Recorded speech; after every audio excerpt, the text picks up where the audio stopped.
Hi guys, welcome back to the channel. On today's video, I'm going to show you the La Liga team of the season chapter, how to play La Liga chapter in FC Mobile.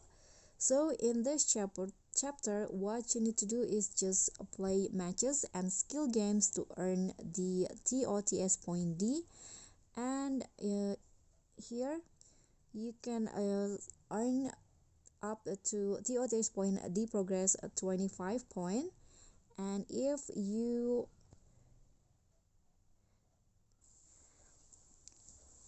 complete the daily training, you can claim up to TOTS point 100 points, and you can spend the TOTS points to light up a crash, light up a line of crash vertically or horizontally to win a reward.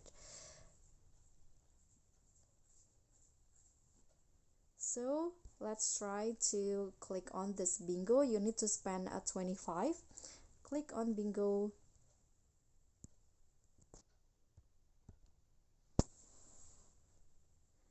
Click on 25, and the bingo one of the bingo box will be opened.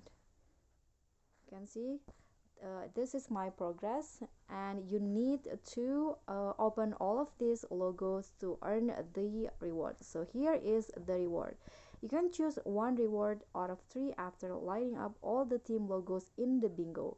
So you can choose between Rodrigo, Alex Garcia, or Mascherano. So don't forget to play this game. Thank you for watching. Don't forget to like, comment, and subscribe. Also click on the thanks. Enjoy the game.